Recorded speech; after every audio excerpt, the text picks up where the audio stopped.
Assalamualaikum dan salam sejahtera saya ucapkan kepada Dr. Aziatul dan rakan-rakan sekalian. Kami daripada kumpulan 11 yang terdiri daripada saya, Muhammad Akil, Nurul Fatina Bika, Nurul Jannah dan Aimin Syasha.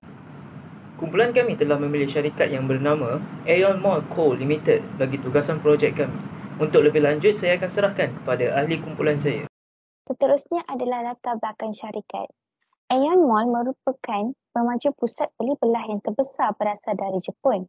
Syarikat ini diasaskan pada November tahun 1911 dan pada Disember 1974, syarikat ini memulakan perniagaan sebagai ejen agensi insurans hayat untuk American Family Life Assurance Company di cawangan Columbus, kawasan Ohio, Jepun. Seterusnya, pada bulan Mei 1979, mereka telah meningkatkan modal kepada 98 juta yen dengan peningkatan modal berbayar dan menyebabkan peningkatan tersebut mencecah kepada jumlah modal 4 bilion yen pada September 1989. Setelah itu, mereka telah menukarkan nama korporat daripada Jasco Kosan Co. Limited kepada Aeon Kosan Co. Limited dan mula membangun serta menjadi syarikat yang berskala besar pada tahun yang sama. Aeon telah menubuhkan beberapa cawangan Aeon Mall lain di Jepun seperti di Futsu, Sanko, Suzuka dan Kurashi.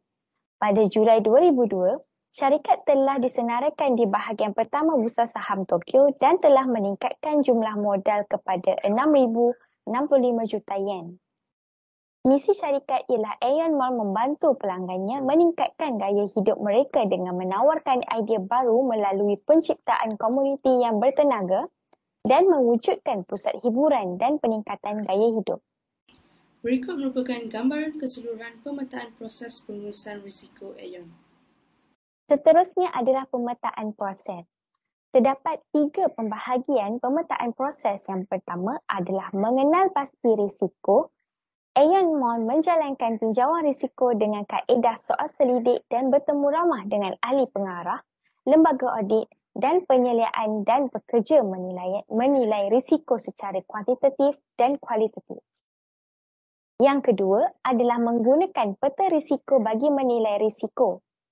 Berdasarkan hasil tinjauan risiko yang telah dilakukan oleh syarikat Aeon Mall, syarikat telah mencipta peta risiko berdasarkan kekerapan dan magnitud kesan terhadap setiap risiko.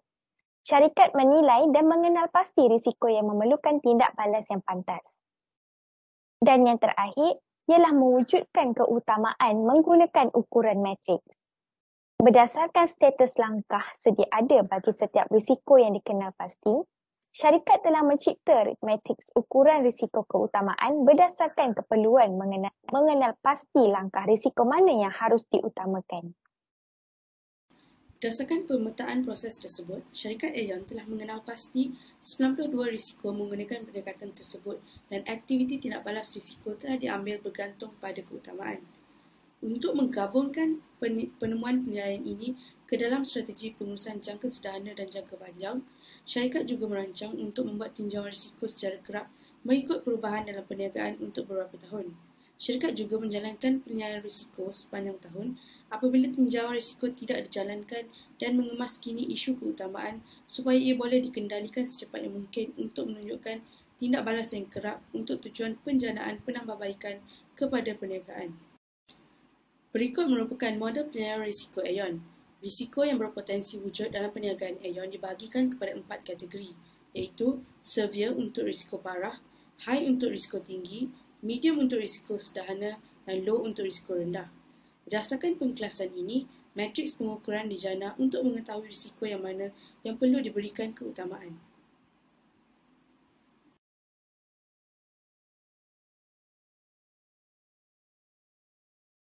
Setelah itu, kita akan lihat kepada analisa risiko dan kawalan. Yang pertama adalah risiko berkaitan perubahan dalam persekitaran perniagaan. Pertama adalah pelan risiko dan antara risiko yang dikenal pasti adalah persekitaran perniagaan dalam dan luar negara. Hal ini kerana wujudnya kebimbangan berkaitan dengan mempercepatkan pembukaan kedai oleh pesaing dan kelembapan ekonomi dalam pertumbuhan akibat kemelesetan ekonomi global. Negara Jepun juga mengalami perubahan dalam demografi dan struktur rakyat disebabkan penurunan populasi rakyatnya dan kadar kelahirannya rendah serta populasi rakyatnya yang semakin tua. Yang kedua adalah trend dalam syarikat penyewa. Trend penggunaan ekonomi dan persaingan yang semakin sengit dengan pemaju serta pemaju hartanah lain yang boleh mengakibatkan kesan negatif ke atas prestasi perniagaan atau kedudukan kewangan kumpulan. Bagi risiko tindak balas terhadap isu kemapanan pula adalah berkaitan dengan isu sosial termasuk hak asasi manusia, pertimbangan untuk persekitaran kerja para pekerja dan amalan perniagaan yang adil dan sesuai. Kegagalan bagi menangani isu-isu ini dengan sebaiknya boleh mengakibatkan penurunan sokongan para pelanggan terhadap syarikat, komuniti tempatan, rakan kongsi, para pekerja, pemegang saham, pelabur dan pihak berkepentingan yang lain. Bagi kawalan risiko yang pertama iaitu persekitaran perniagaan dalam dan luar negara, syarikat telah memperoleh kedudukan pasaran sebagai pusat membeli belah yang dominan di setiap rantau yang menjadikan bahagian pasaran meningkat melalui usaha masyarakat tempatan dan termasuk menggiatkan semula pengembangan bangunan pusat membeli belah yang memenuhi keperluan tempatan. Seterusnya, trend dalam kalangan syarikat penyewa syarikat juga telah berusaha untuk mewujudkan pusat membeli belah yang menarik dari sudut pandangan pelanggan dengan menarik minat penyewa baru. Dan kawalan risiko yang terakhir untuk perubahan dalam persekitaran perniagaan adalah syarikat telah mewujudkan materialiti yang terdiri daripada 10 perkara yang mentarifkannya sebagai isu penting dari perspektif ESG dengan menilai tahap kepentingan kepada pemegangan kepentingan syarikat. Kedua ialah risiko berkaitan pembangunan dan pelaburan hartanah. Belah risiko berkaitan dengan tempoh pulangan balik pelaburan dalam suatu tempoh tertentu untuk pembangunan pusat membeli belah baru. Kerana sebelum pusat membeli belah baru boleh dibuka, ia biasanya dibina dalam jangka masa yang panjang dan memerlukan perbelanjaan yang besar. Penyelidikan pasaran, pemilihan tapak, perbincangan dengan pemilik tanah dan pengambilan penyewa adalah antara aktiviti yang perlu dilibatkan. Akibatnya, memulihkan pelaburan akan mengambil masa yang agak lama. Sama juga dengan tempoh memulihkan pelaburan untuk penyubahsuaian kedai yang sedia ada. Ia mengambil masa yang lebih lama untuk mendapatkan balik pelaburan dalam pengubahsuaian untuk kedai yang sedia ada kerana fasa pembinaan yang panjang dan kos yang tinggi sangat diperlukan. Prestasi perniagaan dan situasi kewangan kumpulan mungkin terjejas oleh perubahan dalam kos pembinaan atau kelewatan dalam jadual pengubahsuaian akibat bangunan dan aset yang telah usang. Untuk kawalan risiko, Aon telah mewujudkan sistem di mana setiap jabatan bekerjasama untuk menguruskan jadual dan kemajuan hartanah pembangunan masa depan atau hartanah pengubahsuaian serta mengenal pasti dan menganalisis senario risiko yang berpotensi dan membangunkan rancangan berdasarkan plan yang paling sesuai dari segi hasil dan kos untuk mencapai kemajuan. Selain itu, Aon membuat keputusan untuk pembukaan lokasi dan pembesaran semula ruang lantai di Jepun dan luar negara selepas mengenal pasti dengan jelas jabatan yang bertanggungjawab ke atas plan perniagaan, mengetahui kesesuaian plan untung rugi dan mengetahui sebarang potensi pulangan pelaburan berdasarkan operasi di bawah piawaian keuntungan. Seterusnya, kita akan melihat kepada risiko berkaitan dengan mendapatkan dan memupuk sumber manusia. Untuk belah risiko, kumpulan sentiasa memacu ke hadapan dengan mewujudkan asas perkembangan perniagaan yang menguntungkan perniagaan domestik dan perniagaan luar negara di China dan Asia yang mana ia merupakan pemacu pertumbuhan. Kumpulan juga membangunkan sumber manusia yang mempunyai pengurusan dan kepimpinan kukuh dari perspektif global. Ini kerana jika kita tidak dapat mendapatkan dan melatih sumber manusia yang diperlukan untuk perkembangan perniagaan, ini boleh memberi kesan negatif kepada prestasi perniagaan atau kedudukan kewangan kumpulan. Bagi kawalan risiko pula, Aon Mall meneruskan strategi pertumbuhan dengan melabur dalam sumber manusia untuk tujuan ini. Aon Mall menggalakkan pengurusan kepelbagaian untuk bertindak balas terhadap perubahan sosial yang pesat dan menginovasi model perniagaan. Aon juga turut sedang membangunkan sistem dan persekitaran kerja di mana pangkalan pekerja boleh menyatakan kepribadian, menunjukkan keupayaan, kebolehan dan memainkan peranan aktif. Analisa risiko dan kawalan yang keempat ialah risiko kemerosotan nilai. Sekira berlakunya kerugian operasi yang berterusan ataupun kerugian kemerosotan nilai aset tetap yang dipegang oleh kumpulan untuk tujuan perniagaan boleh memberikan kesan negatif ke atas prestasi perniagaan, kedudukan kewangan atau kelayakan predikat. Kawalan risiko yang dapat dilakukan adalah dengan membincangkan kesesuaian pelan untung rugi dan kemungkinan pulangan pelaburan pada mesyuarat lembaga pengarah atau majlis pengurusan. Dengan cara ini, Aeon Mall berusaha untuk meningkatkan ketepatan pelan keuntungan pelaburan. Seterusnya kita akan melihat kepada tata cara ujian kawalan yang dilaksanakan. Tata cara ujian kawalan yang dilaksanakan adalah dengan mengekalkan sistem pangkalan maklumat. Syarikat menyediakan dokumen kelulusan, minit mesyuarat dan juga dokumen lain yang diperlukan bagi pengarah untuk menjalankan tugas mengikut peraturan yang telah ditetapkan. Segala dokumen yang sedia ada akan disimpan dan diuruskan dalam keadaan yang selamat dan mudah untuk dicari serta bersesuaian dengan medium penyimpanan maklumat tersebut. Seterusnya, ujian kawalan yang dilaksanakan ialah mengamalkan sistem yang memastikan kecekapan tugas.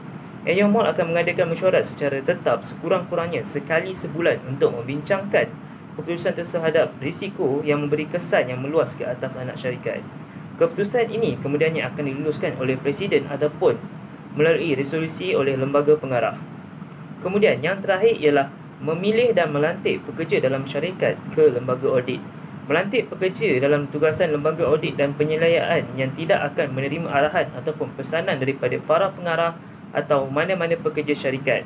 Pekerja yang dilantik ini akan mendapat gelaran sebagai penolong ahli lembaga audit. Di sini kita akan membincangkan tentang kelemahan kawalan dalaman yang terdapat di Aeon Mall serta penambahbaikan yang boleh dilakukan. Kelemahan kawalan dalaman yang terdapat di Aeon Mall ialah kelemahan security teknikal. Aeon Mall mempunyai kelemahan pada kawalan dalaman security teknikal yang merangkumi kepada kedua-dua sudut iaitu hardware dan juga software. Kelemahan ini adalah disebabkan oleh perubahan teknologi dan penyelenggaraan ataupun kegagalan konfigurasi tersebut. Penambahbaikan yang dapat dilakukan adalah dengan menubuhkan pasukan kawalan dalaman khas yang akan memfokuskan pada sistem kawalan dalaman teknikal. Ini adalah bertujuan untuk memastikan segala keperluan teknikal syarikat selaras dengan perubahan teknologi. Seterusnya adalah kelemahan kawalan dalaman yang dapat dikesan adalah pada operasi. Kawalan operasi menjadi kurang efektif jika pekerja yang bertanggungjawab dalam operasi perniagaan tidak mengikut piawaian dan polisi yang telah ditetapkan. Penambahbaikan yang boleh dilaksanakan pula ialah dengan menubuhkan satu bahagian kawalan operasi atau dikenali sebagai Operational Security OPSEC. Ia akan memfokuskan kepada pemantauan operasi dan pelaksanaan pengurusan risiko dalam operasi perniagaan harian. Melalui penambahbaikan ini, ia akan membantu dalam menangani ketidakaktifan pekerja dan dapat mengesan sebarang kelemahan dan risiko yang bakal dihadapi oleh syarikat dengan lebih efisien. Secara kesimpulannya, pengurusan risiko merupakan aspek yang penting untuk perniagaan kerana risiko boleh menjejaskan kelangsungan hayat dan pertumbuhan syarikat. Pengurusan risiko yang berkesan bermakna terdapat inisiatif untuk cuba mengawal dan dilakukan dengan kerap serta mempunyai hasil masa hadapan dengan bertindak secara proaktif dan bukannya reaktif. Oleh itu, pengurusan risiko yang berkesan memberikan potensi untuk mengurangkan kemungkinan risiko untuk berlaku. Secara praktisnya, pengurusan risiko merupakan suatu asas untuk proses membuat keputusan yang baik. Pengurusan risiko menjadi semakin penting terutamanya pada waktu seperti sekarang. Risiko yang dihadapi oleh syarikat moden menjadi lebih rumit, terutamanya apabila berhadapan dengan perubahan seperti pandemik. Pandemik COVID-19 yang merupakan suatu penyakit berjangkit yang menjadi faktor pada isu rantaian bekalan dalam banyak industri. Ianya dengan pantas berkembang menjadi suatu ancaman sehingga memudaratkan kesihatan dan keselamatan pekerja. Keupayaan syarikat seperti Aeon untuk berinteraksi dengan pengguna dan reputasi korporat mereka juga terjejas. Aeon telah mempertimbangkan cara membawa semula pekerja ke tempat kerja dan perkara yang boleh dilakukan untuk menjadikan rantaian bekalan mereka kurang terdedah kepada krisis. Aeon dan lembaga pengarahnya lebih fokus untuk menilai strategi pengurusan risiko mereka.